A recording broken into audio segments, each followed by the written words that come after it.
13 जनवरी से शुरू हो रहे महाकुंभ को दिव्य और अलौकिक बनाने के लिए प्रदेश सरकार ने सभी तैयारियां पूरी कर ली हैं। लेकिन ऐसे में सियासत भी लगातार जारी है। बरेली में ऑल इंडिया मुस्लिम जमात के राष्ट्रीय अध्यक्ष मौलाना शहाबुद्दीन रजवी बरेलवी ने अपने बयान में कहा है कि प्रयागराज के निवासी सरताज ने दावा किया है कि कुंभ के मेले की जहां तैयारियां की जा रही है वो जमीन वक्फ की है। ये जमीन लगभग 54 बीघा है। मुसलमानों ने बड़ा दिल दिखाते हुए कोई आपत्ति नहीं की है।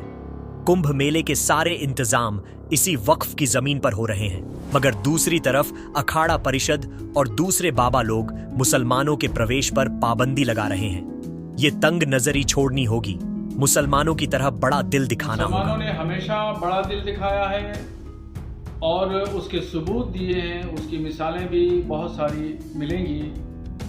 और कुंभ के मेले में जिस तरीके से अखाड़ा परिषद, नागा सन्यासियों ने और स्वामी बाबाओं ने मुसलमानों के प्रवेश पर प्रतिबंध लगाया, उस पस मंजर में अगर देखें तो खुद प्रयागराज के जो मुसलमान हैं उनमें से एक सरताज नाम के हैं, उन्होंने इस बात की जानकारी दी और कहा, एलानिया तौर पर इस बात को कहा कि जो ज़मीन है, जिस ज़मीन पर, ज़मीन के बहुत सारे हिस्से पर जो शामियाने तंबू वगैरह लगाए गए हैं, इंतज़ाम किए गए हैं, मेला लग रहा है, ये वक्फ की ज़मीन है और वहाँ के मुसलमानों की ज़मीन है।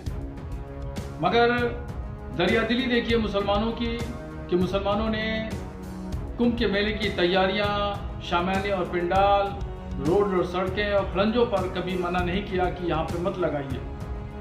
और तंग दिली देखिए अखाड़ा परिषद के लोगों की कि वो लोग जो है वो मुसलमानों के प्रवेश पर वहाँ पे ठेला लगाने, खोंचा लगाने उसे भी मना कर रहे हैं कि वहाँ कोई भी मुसलमान एंट्री नहीं करेगा।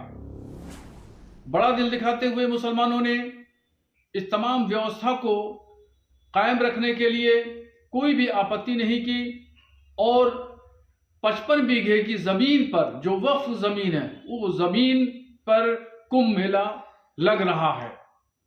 तो ये तमाम चीज़ें जाहिर करती हैं कि कहाँ से कौन तंगदिली, छोटे दिल का मुजाहरा कर रहा है और कौन लोग हैं जो बड़े दिल का मुजाहरा कर रहे हैं। इन तमाम चीज़ों को बहुत गौर से साधु संतों को सोचना चाहिए।